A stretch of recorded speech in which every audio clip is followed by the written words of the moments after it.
My name is Clara, and I'm 29. Last Christmas Eve, in front of our entire extended family and friends, my parents called me the most useless child they ever had. They thought those words would finally break me. They didn't know that my reply wouldn't just leave them speechless, it would cost them everything they held dear. If you've ever felt undervalued by the very people who should have cherished you most, stick around. Before I tell you how it all went down, let me know where you're watching from. And be sure to hit that like and subscribe button to hear more stories about finding your worth when no one else seems to see it. Ever since I can remember, my family has operated on an unspoken, yet rigidly enforced, hierarchy. My brother, Mark, 3 years my senior, was the sun around which our family universe revolved. And I was just a dim, distant planet, noticed only when I could be useful or when my orbit deviated from its expected, unobtrusive path. Mark is a stockbroker. He drives a gleaming black BMW, lives in a penthouse apartment with floor-to-ceiling windows, and takes vacations that my parents describe in breathless detail to anyone who will listen. He is the living, breathing embodiment of their definition of success: money, status, and the shiny, tangible things that prove one's worth to the world. Me, on the other hand, I'm a freelance graphic designer. My income fluctuates, my car is a reliable 10-year-old sedan, and my apartment is cozy rather than glamorous. But my work is my passion. I build worlds out of color and code. I tell stories through logos and layouts, and I find a deep, soul-satisfying joy in creating beauty from a blank screen. To my parents, David and Eleanor, this was not a career. It was a quaint hobby, a failure to launch. In their eyes, my life was a quiet disappointment. This injustice wasn't a recent development. It was the very wallpaper of my childhood, a pattern so ingrained I almost stopped noticing it. I remember when I was 16, a moment that crystallized this dynamic perfectly. I had spent 6 long months diligently saving every penny from my part-time job at a local coffee shop. My goal was a beautiful silver locket for my mother's 50th birthday. It wasn't just a piece of jewelry. I had it custom engraved with her initial on the front, and inside, tiny initials for Mark and me. I spent hours crafting a handmade box for it, lining it with a scrap of blue velvet. On the day of her party, I presented it to her, my heart swelling with pride. That same day, Mark, who had just been given his first credit card with a ridiculously high limit by our father, sauntered in with a designer handbag he'd found on sale. It was loud, covered in logos, and utterly impersonal. My mother clutched that handbag to her chest as if it were a life raft, her eyes welling with dramatic tears at his thoughtfulness and generosity. She paraded it around the room, showing it off to her friends. My locket, the product of 100 hours of work, was set aside on a side table with a quick, dismissive, "Oh, that's sweet, honey." Very creative. I never saw her wear it. Not once. I later found it in the back of a drawer, still in its handmade box, tucked away like a forgotten secret. This painful pattern became the blueprint for our relationship. My straight A's in art school were met with, "That's nice, dear. But what kind of job will you get with that?" While Mark's C average in business was celebrated because it was a practical degree.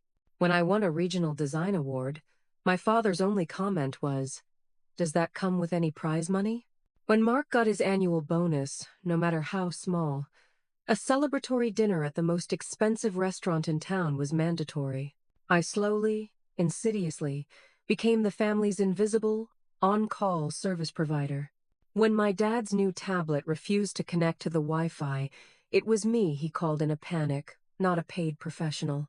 When my mom needed invitations designed for her annual charity luncheon, it was assumed I would produce a professional quality product for free and on a tight deadline. Yet, when I needed actual support, my existence became a burden. The most glaring example came 2 years ago. Mark called me late one night, his voice strained with manufactured urgency. He needed $5,000, he claimed, for an emergency last-minute business trip to Singapore to close a career-making deal. He swore on his life he'd pay me back within a month, with interest. I was hesitant. That sum was nearly my entire emergency fund. Money I had painstakingly saved, dollar by dollar, for a new high-powered computer that was absolutely essential for my work. My current machine was lagging, crashing, and costing me billable hours. But before I could politely decline, the second wave of the attack came. A call from my parents. "Clara, we heard about Mark's opportunity." My father's voice was stern. "This is a critical moment for him. You wouldn't want to be the reason he fails, would you?" "Family helps family," my mother added the guilt trip. "We didn't raise our children to be selfish, Clara. It's just money. Your brother's future is at stake." Cornered and emotionally blackmailed, I relented. I transferred the money, watching my savings account dwindle with a sick feeling in my stomach.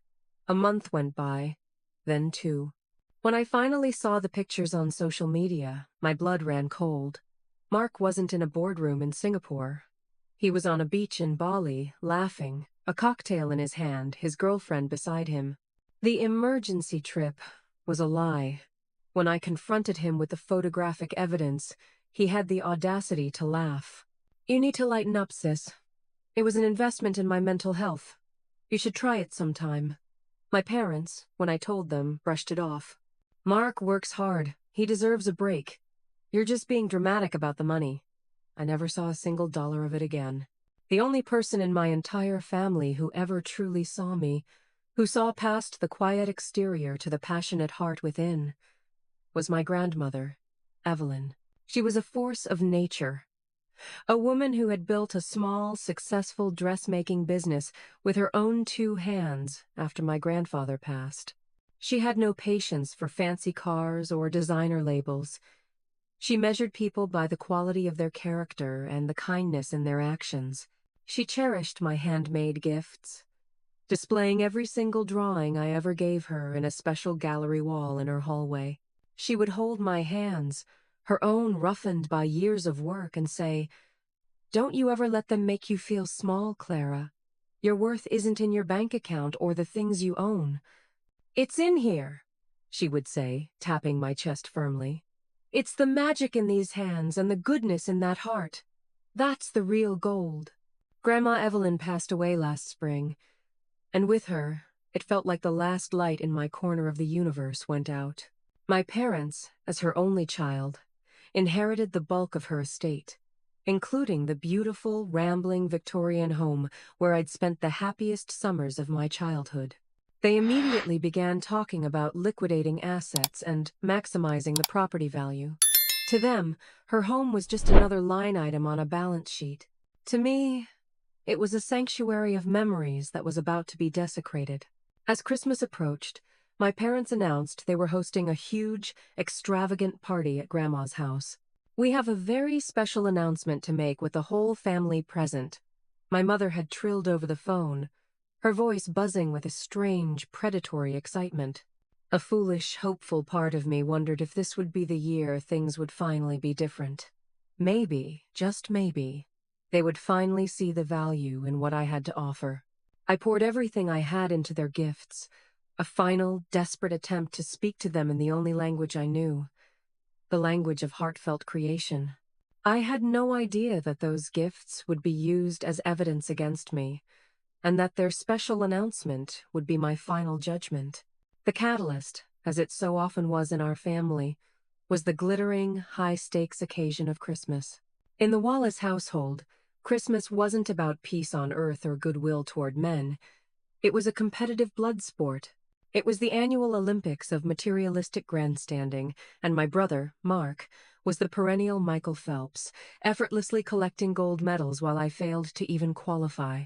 This year, the pressure felt amplified 100-fold because the arena was my grandmother's beloved home. My parents had made it abundantly clear this wasn't just a holiday get-together. It was a calculated social event, a performance designed to impress their world.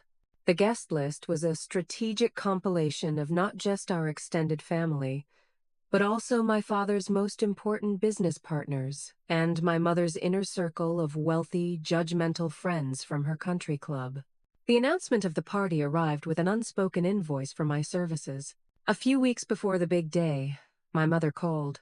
"Clara, sweetie," she began, her voice dripping with the artificial honey she reserved for when she wanted something. "Your father and I were thinking, since you're so wonderfully talented with all those creative things, maybe you could help design the invitations for the party, and perhaps whip up a few of your charming little decorations?" In our family's dialect, help was a synonym for do all the work for free. Despite the sting of her condescension, I agreed.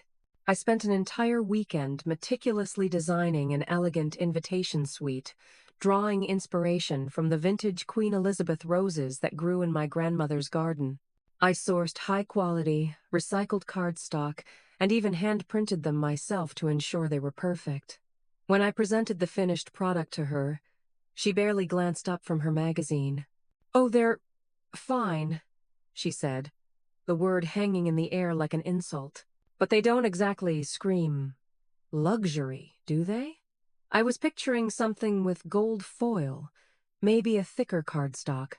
She ultimately ordered a generic, flashy set from an expensive online stationer, but not before I noticed she had incorporated the rose motif I had designed into the final product, without a word of credit or thanks. That was the first tremor. The second arrived when I, foolishly, asked for gift ideas. "Oh, don't you worry your pretty little head about us, sweetie," my father said over the phone, his tone patronizing. "Just bring your lovely self. That's all the gift we need." I knew their coded language by heart. What he was really saying was, "We expect nothing of any real value from you, as you have nothing of value to give. So please don't embarrass us with your meager offerings." But I was determined to bother. I decided this year I would craft something they couldn't possibly dismiss. Gifts so intensely personal and deeply meaningful that they would have to transcend any monetary value. From my father, the self-proclaimed family historian, I embarked on a painstaking digital restoration project. I scanned dozens of cracked, faded, and water-damaged photographs of our ancestors that had been languishing in a box in the attic. I spent hours on my computer, digitally repairing tears, sharpening blurry faces until their eyes seemed to look back at me, and even carefully colorizing a few of the most stunning black and white portraits. I arranged them in a beautiful, museum-quality gallery frame, creating the visual family tree he had always talked about but never had the patience to create. For my mother, who professed to love her own mother's garden, I painted a series of 5 detailed watercolor botanicals of Grandma Evelyn's most prized flowers, the deep crimson peonies, the delicate purple irises, the fragrant David Austin roses. I had each one professionally matted and framed in simple, elegant wood frames, ready to be hung as a collection. And for Mark, in a gesture of what I told myself was sincere support for his ambitions, I designed a complete, professional-grade personal branding and logo suite for the nebulous consulting firm he was always vaguely bragging about. It was something tangible, something he could actually use to make his venture look legitimate. Each gift was a distillation of my soul, a true labor of love. I had spent very little money, but I had invested hundreds of hours of my time, my skill, and my heart. As I carefully wrapped them in simple brown paper and twine on Christmas Eve morning, a fragile sense of pride fluttered in my chest. This time, I thought, maybe this time they'll finally understand. They'll see the effort, the love, the unique talent that I bring to this family. The true catalyst, the event that set the storm in motion, was our arrival. Grandma's house was unrecognizable. Her warm, tasteful, personal touches had been stripped away and replaced with cold, generic, store-bought opulence. The air no longer smelled of cinnamon and old books. It smelled of expensive artificial pine spray. As we walked through the door, my parents were fawning over another couple. My father gave me a brisk, businesslike handshake, and my mother blew a kiss in the general direction of my cheek before turning back to her more important guests. There was no warmth, no genuine welcome. Mark arrived moments later, a conquering hero returning from a successful campaign, laden with glossy, oversized shopping bags from Gucci and Tiffany & Co. "Sorry I'm late," he boomed, ensuring everyone could hear. "Just had to pick up a few last-minute things from my favorite people." In an instant, my parents were at his side, enveloping him in effusive hugs. "Mark, you made it!" "Oh, what did you bring us, darling?" my mother cooed, her eyes gleaming at the bags. The stark, brutal contrast in their greetings was a public declaration of my status. The storm had begun to gather, not with a rumble of thunder, but with the crisp, mocking rustle of expensive paper bags and the cold, dismissive silence that was reserved just for me. I thought I could weather it, but I had no idea that their next move was designed to shatter not just my composure, but my very sense of self. The escalation was a masterclass in psychological warfare, executed with the casual cruelty that had become my family's signature. It unfolded like a meticulously staged play, with each scene designed to highlight my inadequacy and amplify my brother's supposed magnificence. As the guests, holding glasses of champagne, began to migrate towards the enormous, professionally decorated Christmas tree, the air crackled with a performative festivity. This was my parents' theater, and they were the directors, producers, and starring actors. The first act of this public humiliation began with the gift exchange. By a long-standing and much-dreaded tradition, we opened gifts one by one, ensuring maximum focus on each offering and, by extension, its monetary value. Mark, naturally, was given the honor of going first. He strode to the front, picking up a heavy, cube-shaped box. He presented it to our father with a flourish. "A Patek Philippe," Mark announced to the silent room, his voice dripping with self-satisfaction. "Because you taught me that time is money." A collective, appreciative murmur rippled through the audience of business partners and wealthy friends. My father, his face a mask of delighted surprise, held the gleaming Swiss watch aloft, turning it so the light caught the crystal face. He pulled Mark into a rough, manly embrace, clapping him hard on the back. "Thank you, son. This is a real watch." The emphasis on the word real was a clear, sharp jab aimed directly at me. Next, it was my mother's turn. Mark handed her a flat, square box, wrapped in the iconic orange paper of Hermes. "A silk scarf from their latest collection," he said smoothly. "I know you appreciate the finer things, Mom."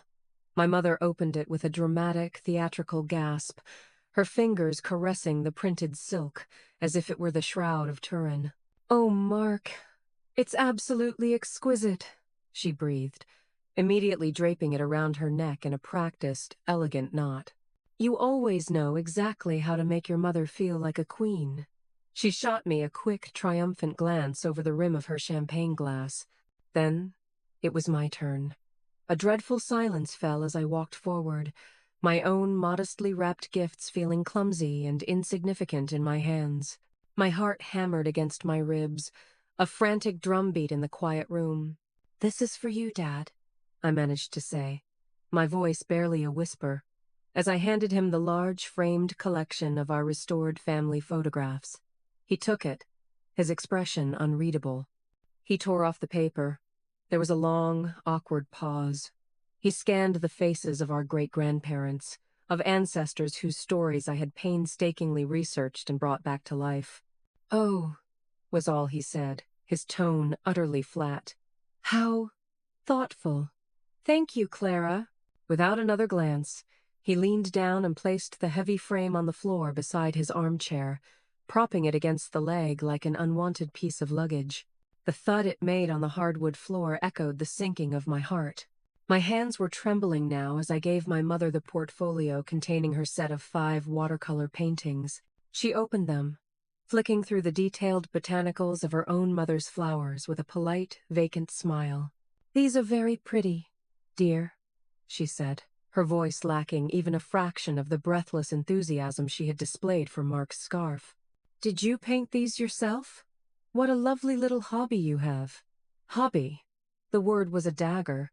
She had reduced my career, my passion, my very identity, to a quaint, inconsequential pastime.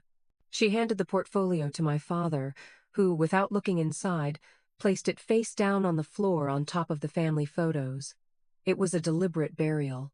Finally, I gave Mark his gift, the professionally designed and printed branding suite. He took it, glanced at the logo, and a smirk played on his lips. "Thanks, sis. Very creative. Maybe I'll use this for something." He then casually tossed the portfolio onto the growing mountain of discarded wrapping paper and empty boxes, where it landed with a soft, final sigh. The humiliation was complete, public, and utterly devastating. It was a perfectly executed character assassination, designed to showcase the stark contrast between their two children, the successful, generous son who dealt in luxury goods, and the other one, the dreamy, impractical daughter with her lovely hobbies. I could feel dozens of pairs of eyes on me, a mixture of pity, embarrassment, and morbid curiosity. I wanted the floor to open up and swallow me whole. I had to try. I had to say something. After the gift-giving massacre concluded, I found my mother by the drink station, refilling her glass. "Mom," I started, my voice tight with unshed tears. "About the gifts. I spent so much time on them. I really poured my heart into them. I just hoped you would." She cut me off, her face hardening. "Clara, do not start. Don't make a scene. They were nice. But you simply must understand, at our age, your father and I appreciate things that are more permanent, things that hold their value. Investments. Your brother understands that. It's not a difficult concept." "So love isn't an investment? Time isn't an investment?" I pleaded, my voice cracking. "Oh, don't be so terribly sensitive," she snapped, her voice low and sharp. "They're just gifts. You're embarrassing yourself. Now, be a dear and check on the canapes, will you? Some of the guests are looking hungry." The conversation was terminated. My feelings were dismissed as a childish tantrum. The wake-up call, the voice of sanity in a world gone mad, came from my Aunt Carol, my mother's younger, no-nonsense sister. She had watched the entire spectacle with a thunderous expression on her face. She found me on the back porch, where I had escaped into the frigid night air, trying to breathe past the lump in my throat. "You okay, kiddo?" she asked, wrapping a thick wool shawl around my shivering shoulders. I just shook my head, unable to form words. "They're a piece of work, those two," she said, her voice laced with a fury I was too defeated to feel. "A real piece of work. Year after year, it's the same show. For what it's worth, Clara, what you gave them was the only real gift in that room tonight. It came from your heart, from your talent. They are so blinded by dollar signs and brand names that they wouldn't recognize true value if it slapped them across their smug faces. As for mating, I just want them to be proud of me," I whispered to the cold night. "Oh, sweetie," Aunt Carol said, pulling me into a fierce, warm hug. "They might never be, and that is their profound loss, not yours. You are a smart, talented, kind, and wonderful young woman. Don't you ever let them convince you that you are anything less." Hearing those words from someone else, hearing my own deeply buried truth spoken aloud, was like a jolt of electricity. I wasn't imagining it. I wasn't being too sensitive. This treatment was real. It was wrong, and it had been poisoning my soul for 29 years.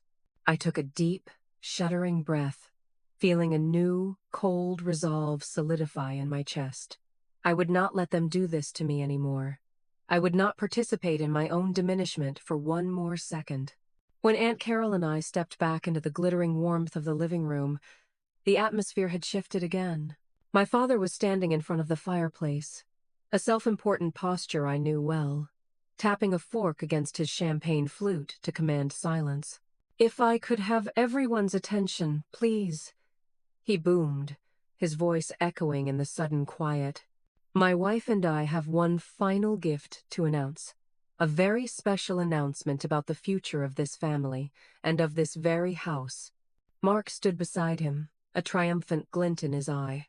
My mother took her husband's hand, her face aglow with a smug, radiant smile. A chill, colder than the winter night outside, crept up my spine. I had a sickening feeling that this announcement was going to be the final, unbearable straw. I had no idea how right I was. Everything was about to get so much worse. My father cleared his throat, a theatrical sound designed to heighten the suspense. He surveyed the room of upturned, expectant faces, a king addressing his court. The entire room was silent, save for the crackling of the logs in the grand fireplace. He smiled, a wide, self-satisfied smile that didn't reach his eyes, the smile he always wore just before delivering what he considered to be a masterful checkmate. "As you all know," he began, his voice resonating with false modesty, "Eleanor and I have had a wonderful year.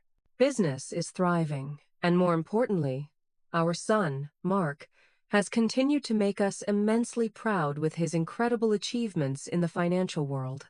He paused, nodding sagely toward Mark, who gave a slight, mock-humble bow that fooled no one. "We've been thinking a great deal about legacy lately," my father continued, his tone becoming grave and philosophical, "about the importance of passing on what we have built. This house, my dear mother-in-law's home, is a cornerstone of that legacy, and it is of the utmost importance that it is entrusted to hands that can care for it, grow its value, and use it as the asset it is to strengthen this family's future for generations to come." The knot in my stomach tightened into a cold, hard stone. I knew exactly where this was headed, and I felt a wave of nausea wash over me. Tonight, as we gathered here to exchange gifts, something became glaringly, unavoidably apparent, he said. And this time, he turned his head and pinned me with his gaze. His eyes were not angry. They were worse. They were cold, clinical, and utterly dismissive, as if he were examining a flawed specimen. We saw the stark difference between a child who understands the value of hard work, ambition, and success, and one who, well, simply does not. "Oh, cow." The room became so quiet I could hear the hum of the refrigerator from the kitchen. I felt my cheeks burn with a hot, creeping shame. Beside me, I felt Aunt Carol's hand find my arm, her grip a silent offering of solidarity. "Mark," my father boomed, his voice swelling with pride, "gave us gifts that were a testament to his success. Gifts with tangible, real-world value. Investments." "Clara," he said my name, as if it were a distasteful word he was forced to pronounce, "gave us art projects, handmade crafts." A low chuckle rippled from the corner of the room where his business partners stood, sharing a look of condescending amusement. I felt stripped bare, my most heartfelt efforts reduced to a punchline in their cruel joke. "And that, my friends, has solidified our decision," he announced, his voice reaching a crescendo. "We have decided that we will be transferring the full ownership of this house to Mark. But it doesn't stop there. We've also come to the realization that it is fiscally irresponsible, and frankly, enabling, to continue to support Clara's fruitless and unprofitable pursuits." "David," my mother suddenly interjected, placing a perfectly manicured hand on his chest, a flicker of something perhaps unease at the public display in her eyes. "Perhaps we should discuss this later." "No, Eleanor," he cut her off, his voice sharp. "The truth needs to be said. This is a teachable moment." He turned his full attention back to me, his eyes merciless. "Clara, we love you. Of course we do. But our love does not pay your bills. Tonight, you have demonstrated beyond a shadow of a doubt that you are our most useless child. You contribute nothing of substance to the growth and prosperity of this family. You only take." "Take?" The word escaped my lips in a strangled whisper. I was so stunned I could barely breathe. I hadn't asked them for a single dime since I left for college. On the contrary, I had given them my time, my talent, and I had given Mark my savings. Yes, take, my mother now chimed in, her brief moment of hesitation gone, replaced by a harsh, defensive fury. Her allegiance had snapped back into place. You take our time, our energy. We are constantly worrying about your future, about how you'll survive. Whereas Mark, he provides for himself, and he provides for us. Your brother has already offered to manage the upkeep of this home. What have you ever offered to do besides paint your little pictures? That was it. The last straw. It wasn't a single drop. It was a tsunami of cruelty that washed away the last vestiges of hope I had for our relationship. The public shaming, the deliberate twisting of reality, the cold, calculated pronouncement of my worthlessness, it all converged into a single, agonizingly clear moment. For all these years, I had been telling myself a comforting lie, that if I just tried harder, if I was more successful, if I created something more beautiful, they would finally see me, truly see me. But now I saw the devastating truth. It wasn't that they couldn't see my value, it was that they actively chose not to. My worth, my creativity, my kindness, my love didn't fit into their narrow, materialistic worldview, and therefore, in their eyes, it simply did not exist. The realization that washed over me wasn't a hot flush of rage. It was a glacial calm. It was a crystalline, sharp-edged certainty. The pain was still there, a deep, throbbing ache, but it was now encased in a protective layer of ice. I looked at their faces, my father, puffed up and proud in his cruelty, my mother, her expression a mask of righteous indignation, and Mark, standing slightly behind them, a barely concealed smirk of triumph playing on his lips. They thought they had won. They thought they had finally and permanently put me in my place. I straightened my spine and lifted my chin. I could feel Aunt Carol's worried gaze on me, but I didn't need comfort anymore. I needed to act. Thank you, I said, and my voice rang out, surprisingly clear and steady in the stunned silence. Thank you for making everything so perfectly clear. Without another word, I turned and walked out of the room. They all assumed I was fleeing in tears, running to hide from my shame. They had no idea I was going to retrieve my ammunition. I didn't walk out to my car to drive away in a storm of tears. My steps were deliberate. I walked past the silent, staring guests, out of the living room, and up the grand, carpeted staircase. I was heading to my grandmother's old bedroom, a room that my parents had left untouched, a perfectly preserved museum of the woman they claimed to adore. They saw it as a shrine. I knew it held an armory. My heart was pounding, a steady, powerful rhythm against my ribs, not of fear, but of adrenaline. My hands, however, were perfectly steady as I approached the heavy, old-fashioned oak wardrobe that stood against the far wall. Behind her row of neatly pressed floral dresses, there was a loose floorboard near the back, a secret my grandmother and I had shared since I was a little girl. It was our treasure chest. I knelt down, my fingers finding the familiar groove. I pried it up. The wood groaned softly.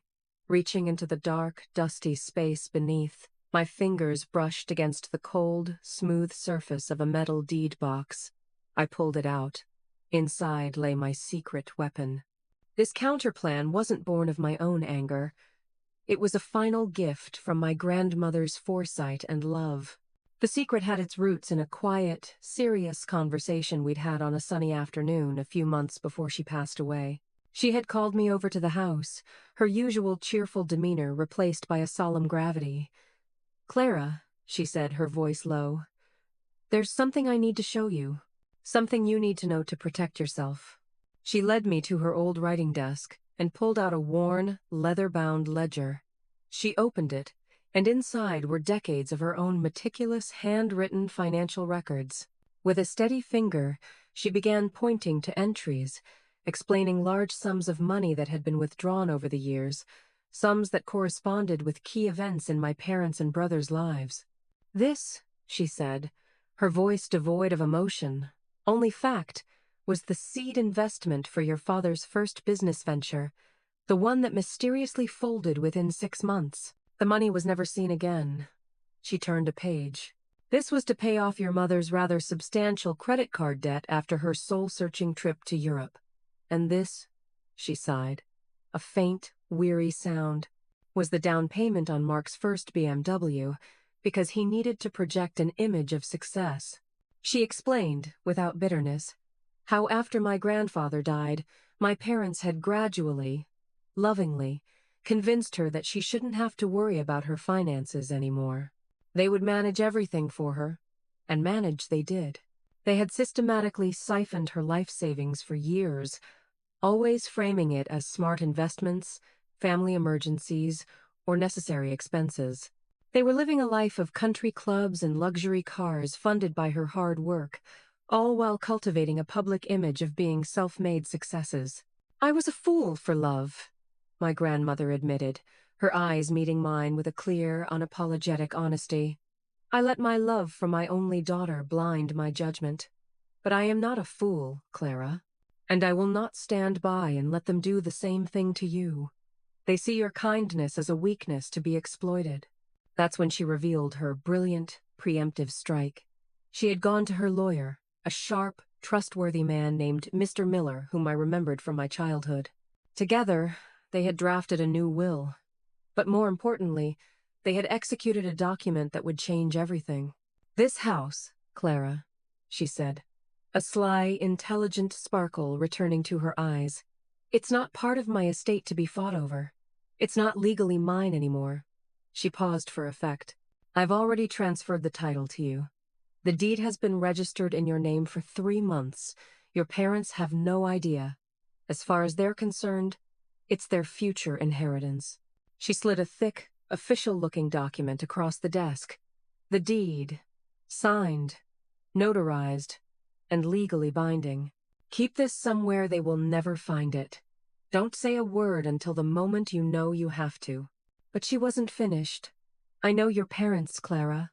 I know my own daughter, she said, her voice hardening slightly. They will fight. They will lie. They will try to manipulate you and everyone around you. They will say I was old and senile. So, I've left you something they cannot argue with, an insurance policy. She had arranged for Mr. Miller to bring a videographer to the house. There, in her sunlit living room, with her lawyer present as a legal witness, my grandmother had recorded a video testimony. In the video, she calmly and clearly recounted the entire, sordid history of my parents' financial abuse, citing the ledger as evidence. She explained precisely why she was entrusting her home to me, because I was the only one in the family who understood that a home is built with love and memories, not just bricks and mortar. She ended the video with a direct, powerful message to my parents, warning them of the public and legal consequences should they dare to challenge her final wishes. Now, I held that metal box in my hands.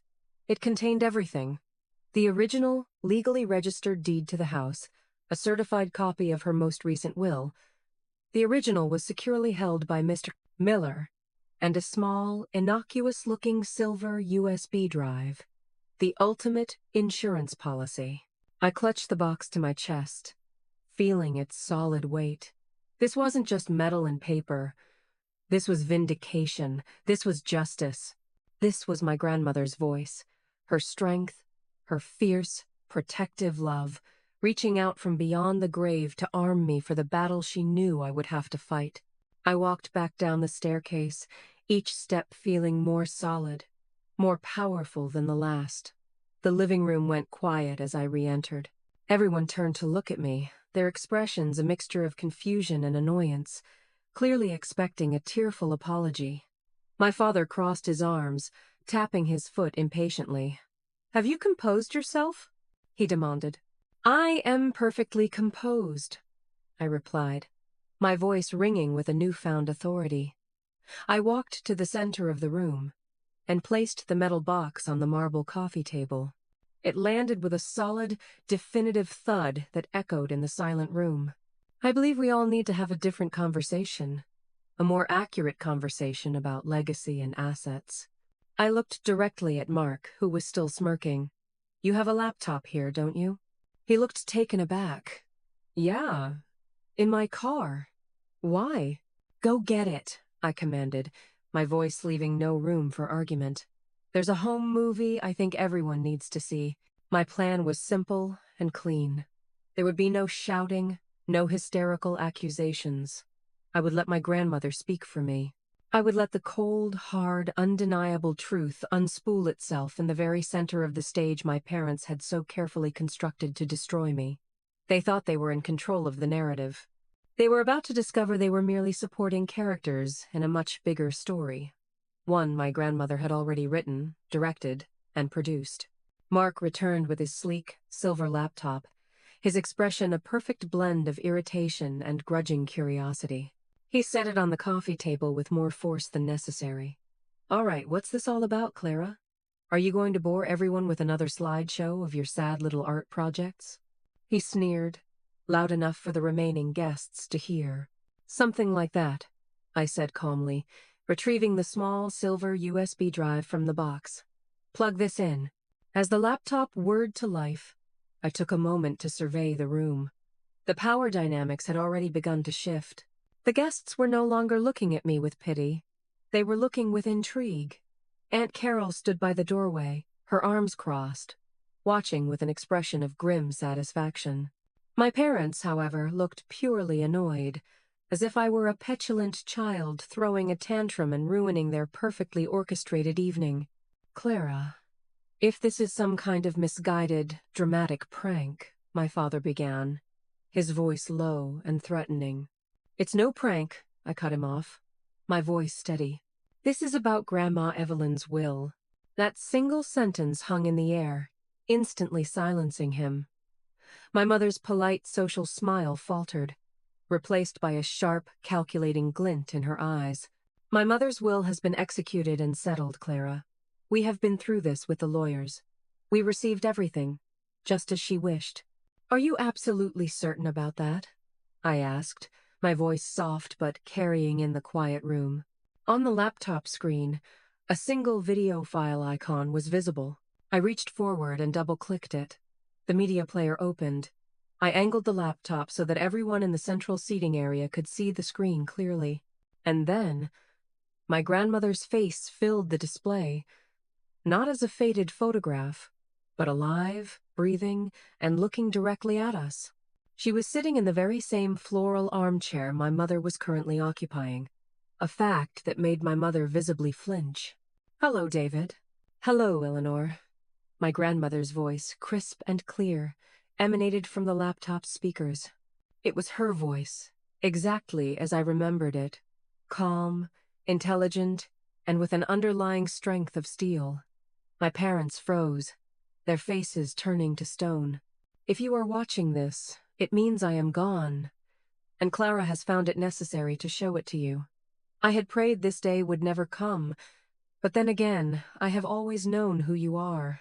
She began to speak, her tone not of a grieving victim, but of a CEO methodically dismantling a fraudulent competitor.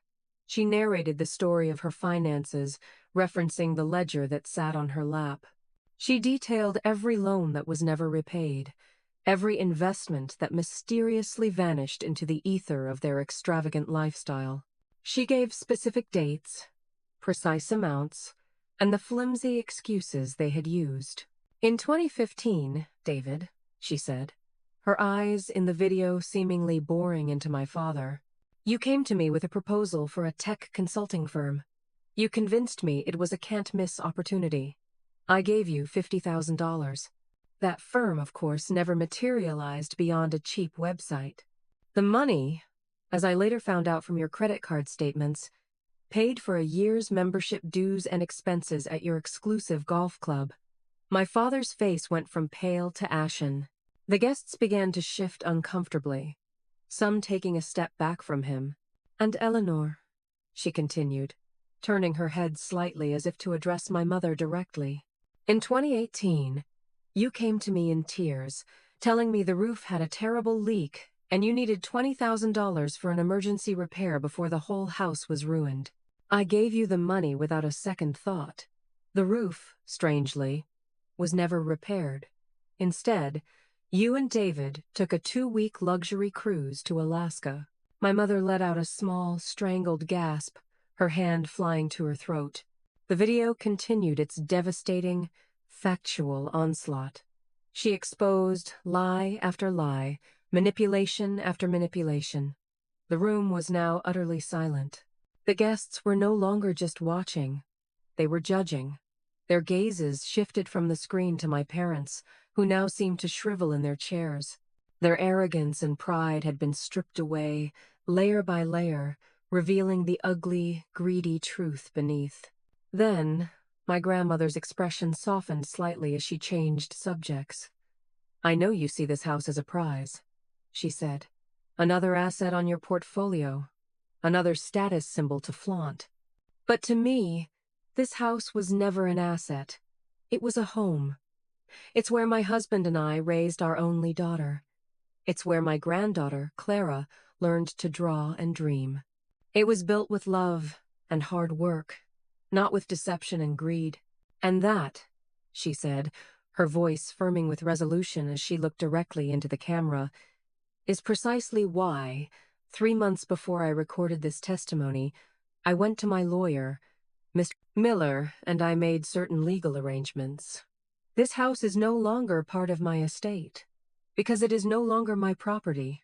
I gifted it, legally, completely and irrevocably, to my granddaughter Clara." A collective, audible gasp swept through the room. My father, jolted from his stupor, leaped to his feet. "That's preposterous. It's a lie. She was old. She was confused. She was being manipulated," he sputtered, his face turning a blotchy red. As if she had anticipated his exact words across time, the grandmother on the screen gave a sad, knowing smile. "I knew you would say that, David. You always resort to attacking the character of those you cannot control. That is why my dear friend and lawyer, Mr. Miller, is sitting right here." The camera panned slightly to the side, revealing the familiar, grim-faced lawyer, who gave a solemn nod to the camera. "And it is also why," she added, "I had 2 independent psychiatrists conduct a full evaluation of my mental competency the day before this was filmed. I have been declared, unequivocally, of perfectly sound mind and memory. Now, as for the remainder of my will," she continued, delivering the final, crushing blow, "I have left you both a sum of money just large enough that you cannot legally contest the will on the grounds of being forgotten. However, the vast majority of my financial assets, including my controlling shares in the Evelyn's Designs Company, have been placed into a private trust, and the sole unassailable trustee of that trust is Clara." It was the checkmate. Mark, who had been watching in stunned, silent horror, finally found his voice. "No way. That can't be legal. We would have known." "Oh, it's perfectly legal," I said, finally speaking into the silence, my voice calm and clear. I reached into the metal box and retrieved the thick, official document. "This is the original, notarized deed to the house, filed with the city 3 months before Grandma passed away, registered in my name." "And this," I said, pulling out a crisp, folded letter, "is a letter from Mr. Miller, dated last week, confirming his intention to defend my grandmother's final wishes against any and all legal challenges, using the considerable funds from the estate to do so." The collapse was absolute and immediate. My mother began to sob, not the quiet, dignified tears of grief, but the ugly, gulping sobs of utter defeat. My father collapsed back into his chair as if his strings had been cut, his face a mask of gray despair. Mark stared at me, the lifelong contempt in his eyes now curdled into a horrified, dawning realization. He hadn't just lost an inheritance, he had backed the wrong horse his entire life. "So what was this important announcement you were so eager to make tonight?" I asked, my voice laced with an icy calm.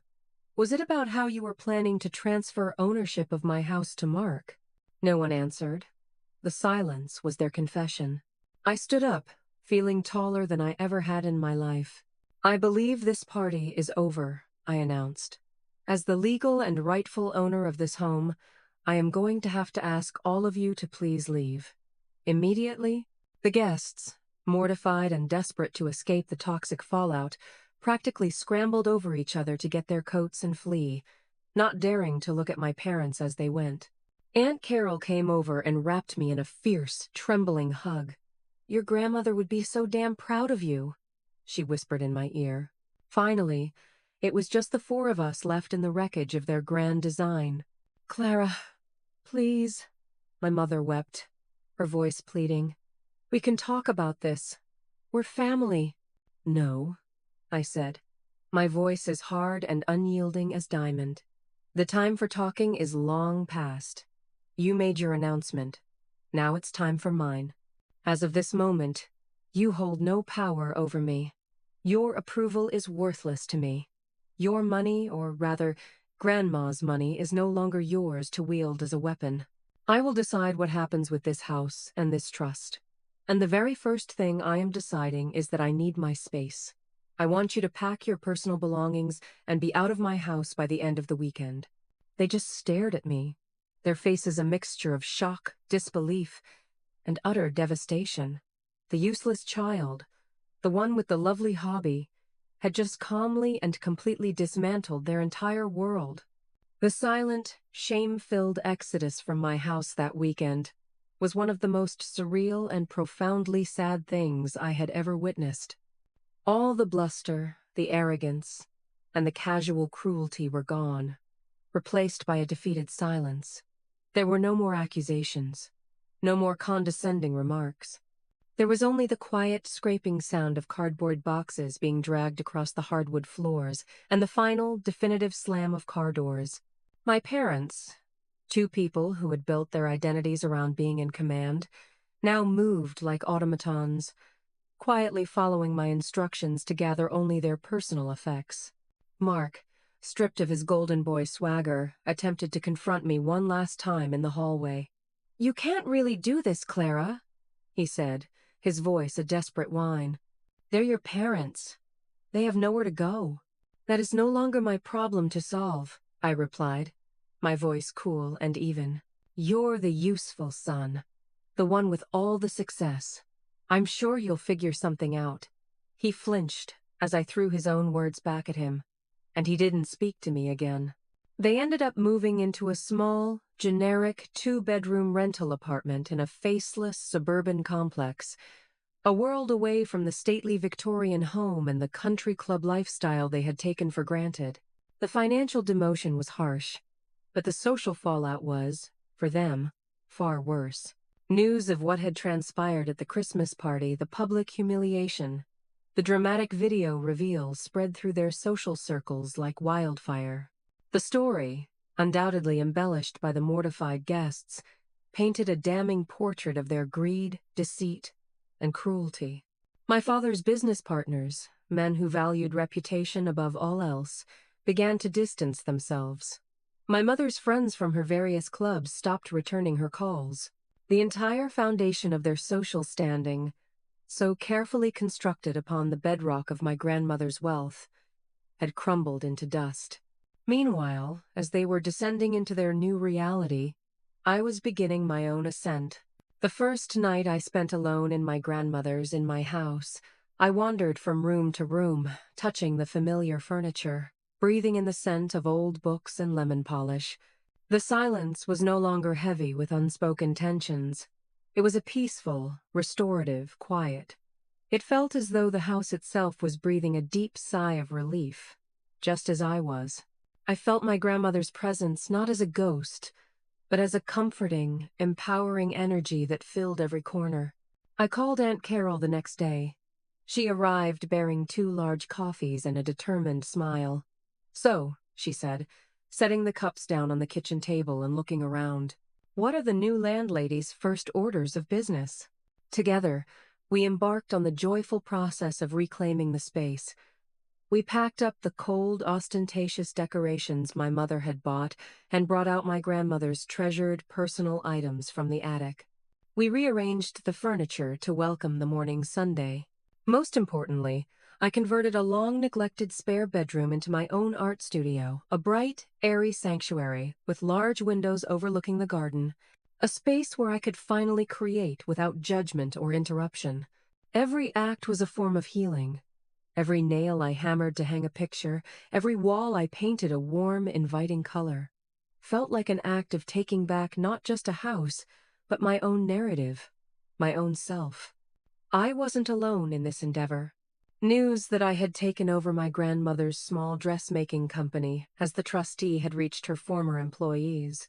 Several of them, incredibly skilled seamstresses and pattern cutters who had worked with her for decades, reached out to offer their congratulations and share fond memories of her integrity and kindness. Inspired by their stories and their enduring loyalty, I made a decision. I wouldn't sell the company as my parents had planned. Instead, I would honor her legacy. I used a portion of the trust funds to reinvest in it, to buy new machines and source beautiful, sustainable fabrics. I hired back a core team of her most trusted staff, and together, we began to map out a future for Evelyn's designs. The feeling of liberation was breathtaking. For the first time, I wasn't making decisions based on what might please or appease someone else. My choices were my own. The risks were my own. The potential rewards were my own. For the first time in my 29 years, I didn't feel like a peripheral planet orbiting someone else's Sunday. I was finally the center of my own universe. Of course, there were pangs of grief. I mourned the family I had always wished for, the loving, supportive unit that existed only in my imagination.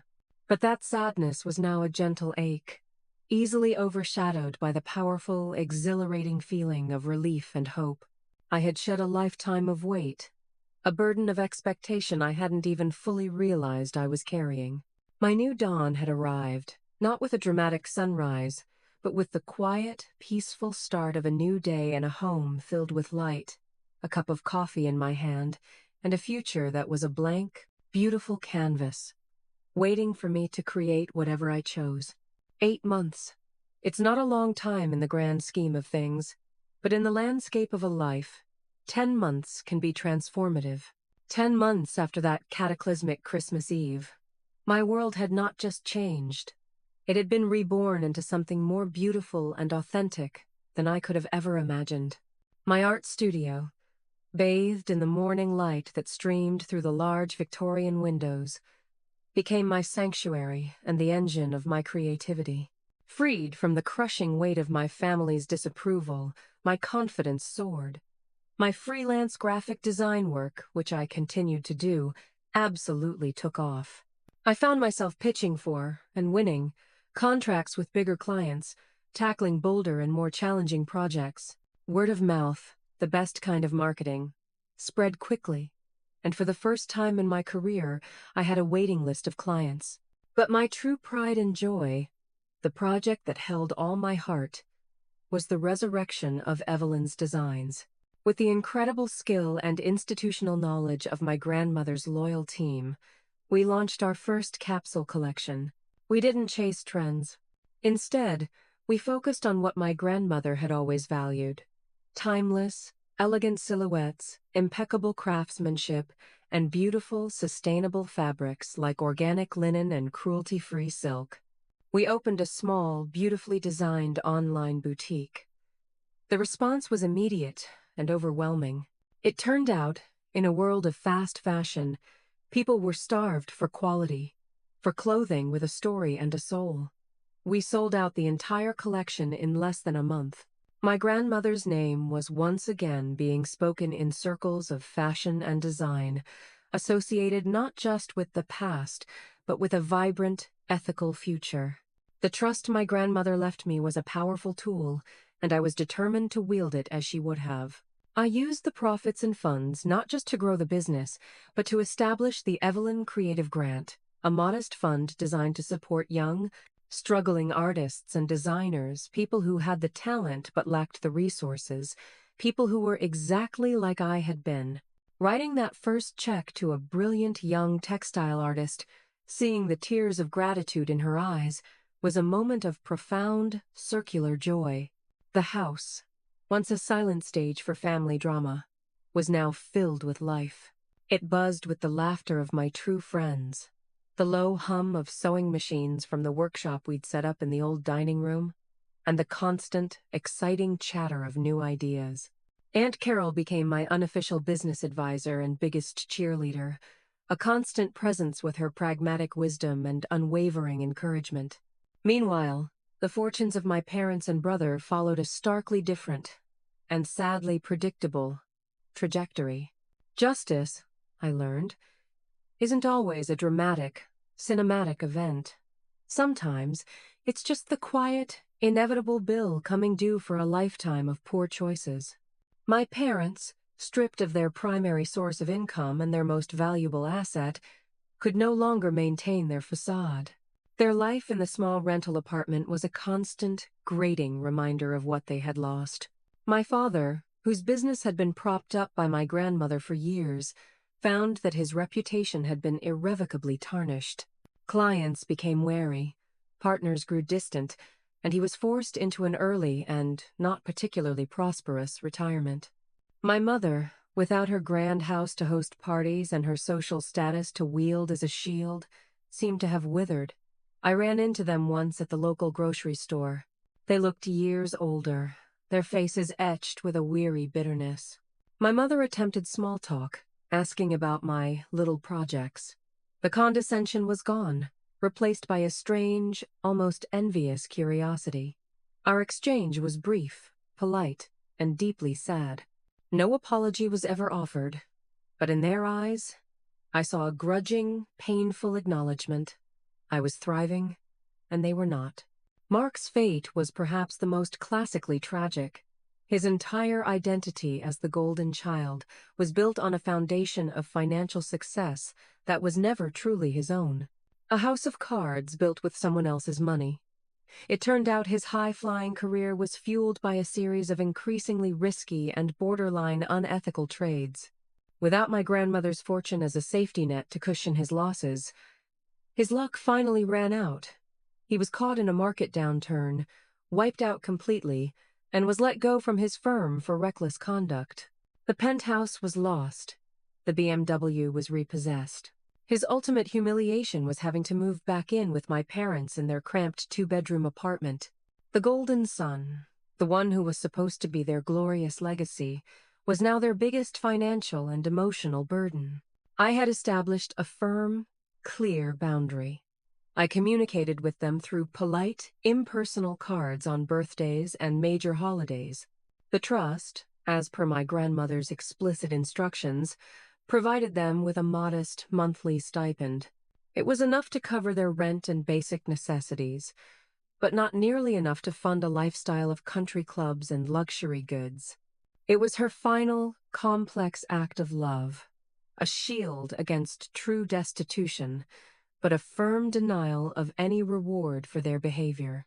One warm autumn evening, Aunt Carol and I were sitting on the back porch, drinking iced tea and watching the sun set over the garden my grandmother had so loved. "Do you ever have regrets?" she asked quietly. "About how it all went down? About them?" I considered her question for a long moment, watching the light turn golden on the leaves of the old oak tree. "I regret that it took me 29 years to find my own voice," I said finally. "I grieve for the loving family we could have been, the one I always dreamed of. But I don't regret that Christmas night, not for a second. That night, I lost an illusion that was slowly killing me. But in its place, I finally found myself." "Oh?" "The most profound change wasn't external. It was deeply internal.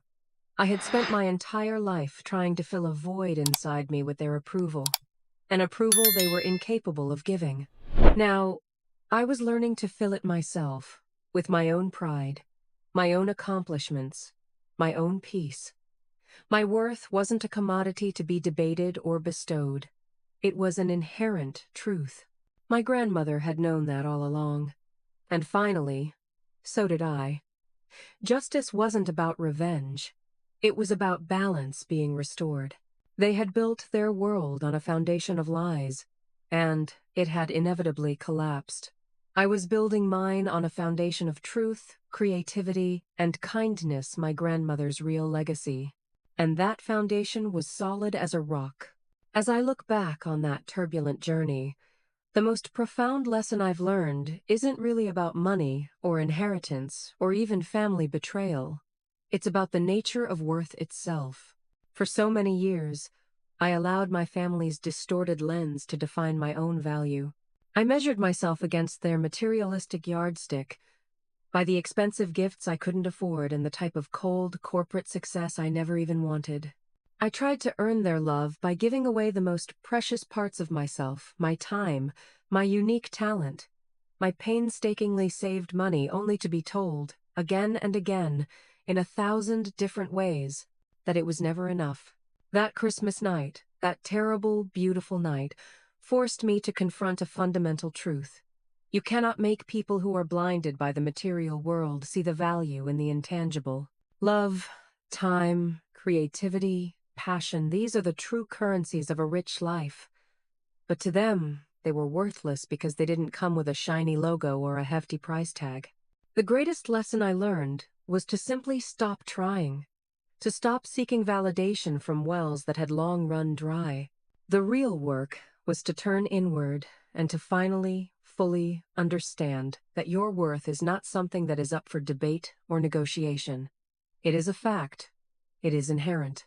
Just as my grandmother always said, it resides in your heart. Choosing to stand up for yourself is terrifying. It often means risking the very relationships you've been taught to cherish above all else.